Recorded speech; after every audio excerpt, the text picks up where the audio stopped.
بسم الله الرحمن الرحيم. السلام عليكم ورحمة الله وبركاته. معاكم عزة عواد من مطبخ عزة عواد. ازيكم يا حبايب قلبي؟ عاملين ايه؟ يا رب تكونوا بخير. ادعوا لاهل غزة وفلسطين ربنا ينصرهم.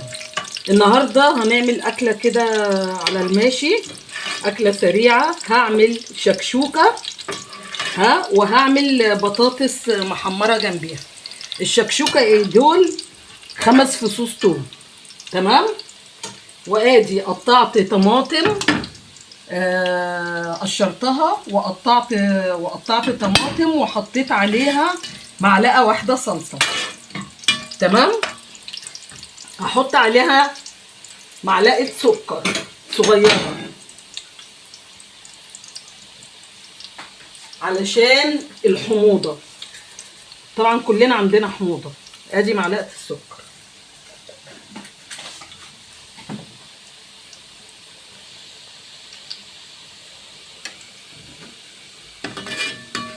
هفضل اقلب زيت لحد ما ياخد اللون اللي هو الذهبي.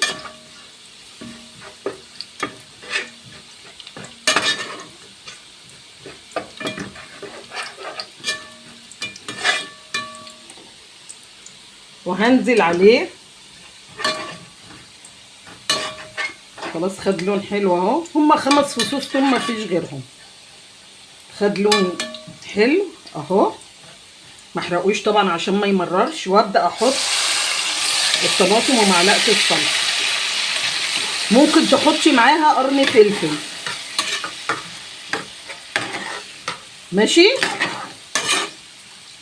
هجيب احط معاها قرن فلفل وهحضر البيضه، اسيبها تتسبك تاخد وتدي مع بعضها.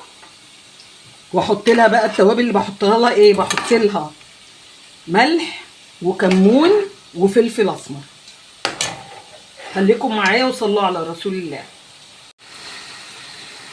ادي القرن الفلفل اهو، يديها طعم بس، ماشي. خليكم معايا وصلوا على رسول الله. الملح، ادي الكمون، وادي الفلفل الاسمر.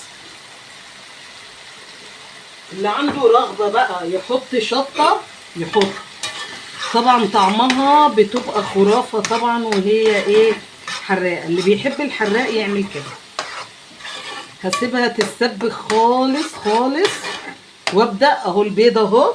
هبدا احط البيض.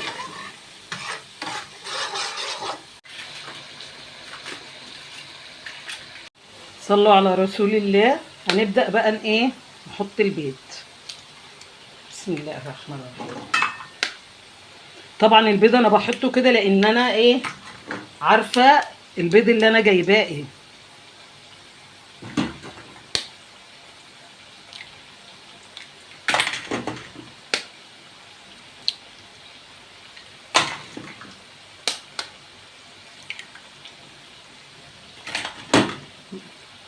هبدا بقى اقلب في بيضتين متجمدين.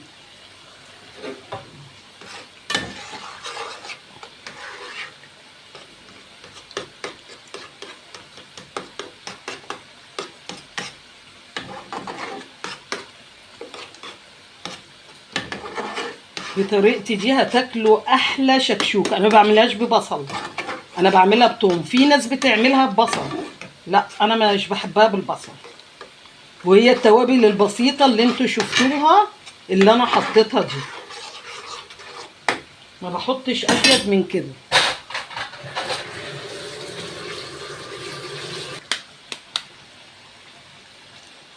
اهي البيضه تلج.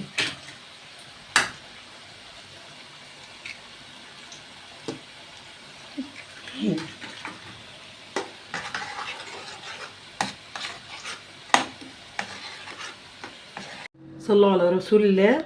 ده كان الشكل النهائي لاكلنا النهارده، البطاطس المحمره وادي الشكشوكه. انا طبعا وريتكم الطريقه. البطاطس المحمره دي هتقولي لي بطاطس محمره عادي، اقول لك لا. البطاطس انا بقطعها واحطها في بوله واحط عليها ميه مغليه وملح واسيبها لمده 10 دقايق. بعد كده بنشيلها واحطها في الزيت. هتاكلي احلى طعم بطاطس. شايفين المال الحلال اهو، المال الحلال اهو. كنتم مع عزة عواد من مطبخ عزة عواد. ما تنسونيش في اللايك والشير، والسلام عليكم ورحمة الله وبركاته. بحبكم في الله.